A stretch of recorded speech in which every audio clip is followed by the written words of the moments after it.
Bonjour à tous, bonjour à toutes, c'est Raph, bienvenue sur vos analyses du week-end, donc troisième et dernière vidéo. Nous sommes le 12 février 2022, j'espère que vous passez un bon week-end.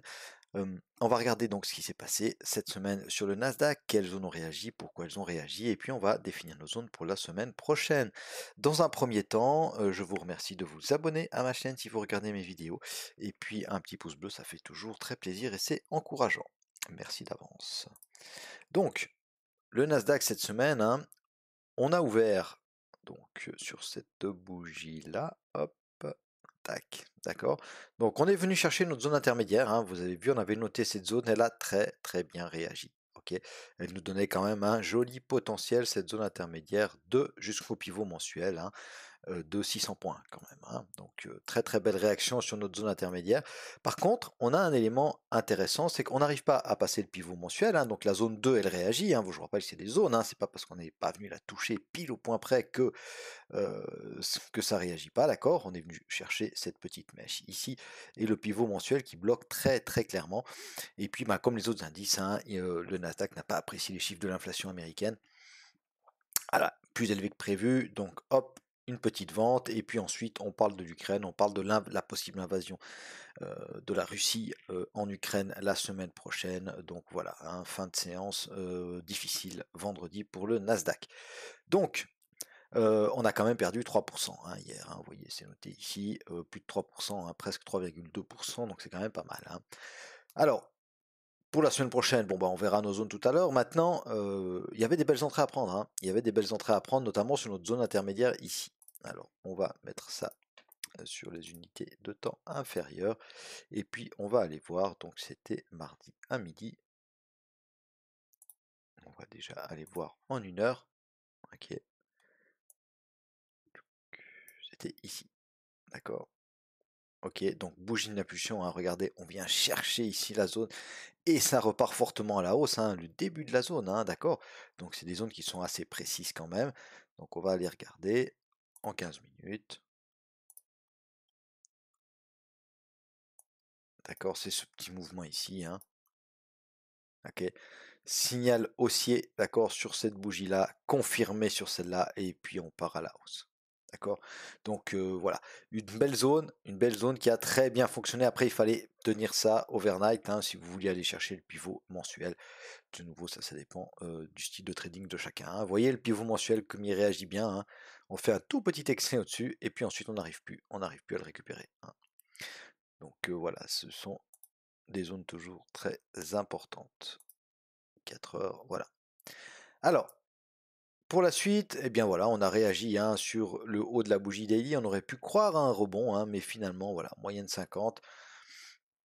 On avait des signaux baissiers aussi en 15 minutes, hein, et puis on enfonce finalement cette zone ici. D'accord.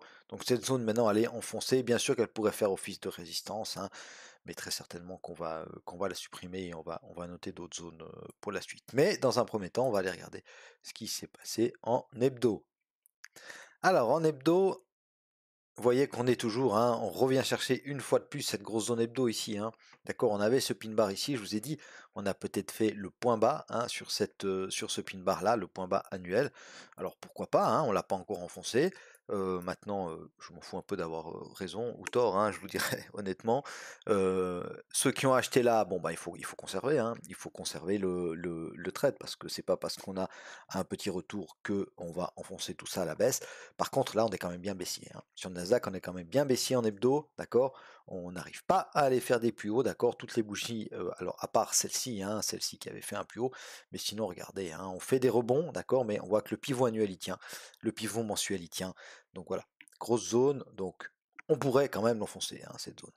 Soyez prudents, n'achetez pas ici, achetez sur signal et il y a un stop clair, histoire de pas, voilà, si ça part, ça peut partir vite. Regardez, on a eu des grosses bougies baissières, hein, d'accord. Donc pour le moment, la tendance elle n'est pas du tout inversée, hein. On a des grosses bougies baissières qui sont toujours, à chaque fois, les bougies baissières sont plus grandes que les petits rebonds, hein, que les bougies des petits rebonds. Donc Ça veut bien dire qu'il y a une force vendeuse, clairement, et que pour le moment, la tech, elle intéresse beaucoup moins que durant toute cette période-là, hein, d'accord? Là, on profitait à chaque fois des petits retours, d'accord, des petites messes pour racheter, donc buy the dip, hein, mais ici, bah, il y a plus cet effet-là, hein. Cet effet-là, on a tenté, mais on n'a même pas réintégré ce canal ici qu'on recommence déjà à baisser. Ok, donc on surveillera tout ça la semaine prochaine. Surveillez aussi un peu le fondamental, hein, d'accord, avec cette histoire de Russie et d'Ukraine. En journalier, donc pareil, hein, sans surprise, d'accord. On a tenté ici cassure, retest du haut de la bougie mère, daily, ok, cette bougie ici, et puis maintenant on la réenfonce. Ok, donc on pourrait aller voir le bas, hein, sans problème. On a une jolie zone aussi sur le bas, d'accord. Même si on enfonce un tout petit peu ici, cette mèche, d'accord. C'est une belle mèche daily, c'est aussi une belle mèche 4 heures. On verra ça ensemble. Donc voilà, journée, enfin en journalier évidemment qu'on est baissier, puis vous voyez que voilà, on sent, hein, c'est important de regarder ça aussi quand vous analysez un graphe, hein, d'accord? Les rebonds, regardez, on a un premier rebond ici, d'accord, mais c'est assez, voilà, c'est poussif, hein, et puis ensuite par contre la baisse, hein, d'accord? Comme je vous l'ai déjà dit, voilà, pour baisser, on prend l'ascenseur et puis pour monter, on reprend gentiment les escaliers, hein, d'accord? Et là, regardez, hop, les escaliers, boum, l'ascenseur, ça va beaucoup plus vite, hein. Donc, pour le moment, en tout cas, il n'y a pas de retournement de tendance. On peut tenter d'acheter nos niveaux, hein, évidemment, mais sur signal et en étant prudent. En 4 heures, qu'est-ce qu'on va faire avec nos zones? Donc, on va les déplacer un tout petit peu, nos zones, hein, d'accord? Donc ma zone 1, alors je laisse cette zone-là, hein, évidemment que si on remonte tout là-haut, ça sera quand même intéressant peut-être de regarder des signaux baissiers, hein, sur les 16 000 notamment.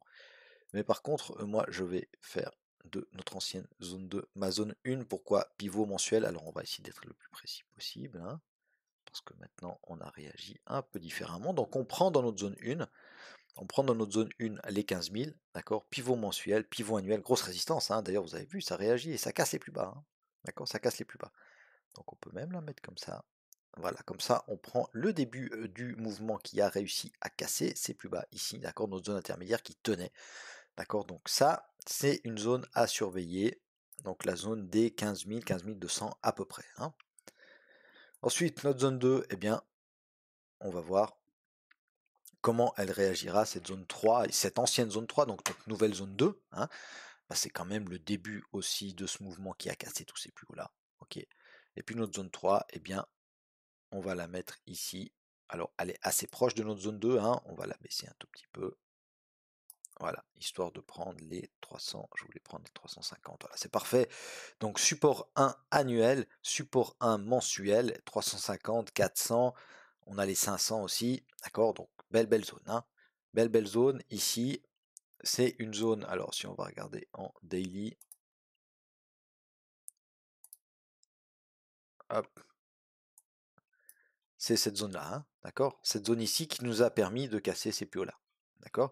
Et puis ce sont les voilà 400, 500. Attention à cette zone-là, ça pourrait nous faire rebondir, hein.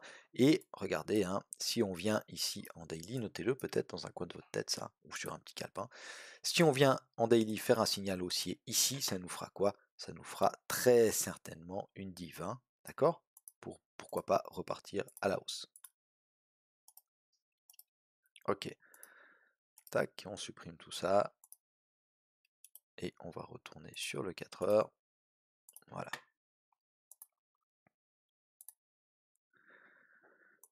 Au niveau du 4 heures aussi, hein, pour le moment, bon bah voilà, on est baissier, on a cassé cette zone-là, ok.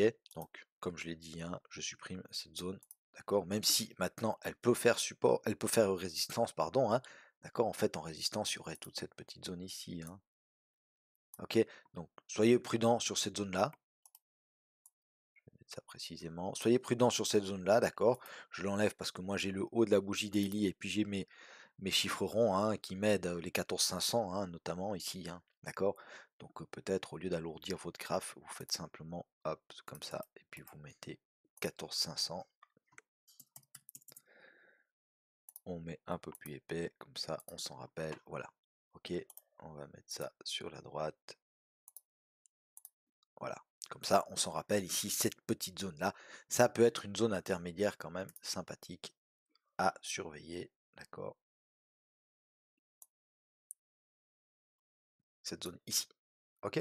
Donc vous la mettez en jaune, en rouge, comme vous voulez, mais voilà, notez-la si vous avez besoin visuellement de l'avoir sous les yeux. Ok, donc zone 1, si on répète, 15 000, d'accord, 15 000 pivots mensuels, pivots annuels, moyenne de 100, donc l'équilibre, hein, c'est très tradé ça aussi, ok. La zone 2, bah, on a les 14 000, un gros chiffre rond, et puis le mouvement qui nous a permis de casser ces plus hauts là. Et puis la zone 3 finalement, avec le support 1 annuel, le support 1 mensuel qu'on n'est pas venu encore chercher, hein, rappelez-vous, ça c'est toujours des zones intéressantes. Entre les zones 2 et les zones 3, on a le bas de la bougie Merc Daily, d'accord. Voilà, voilà tout ce que je pouvais vous dire sur le Nasdaq pour cette semaine. Soyez prudents quand même, hein, la semaine prochaine, les marchés, on sent ils se cherchent un peu, hein, c'est pas très très clair. Par contre, les zones réagissent bien, hein. Les zones réagissent bien, donc sur signal, n'hésitez pas trop, hein, et puis soyez prêts à perdre aussi parce que ça fait partie du jeu. Voilà, je vous souhaite à tous et à toutes un excellent week-end, et puis on se retrouve soit dans le courant de la semaine, soit le week-end prochain ou plus tard. Salut, bye bye.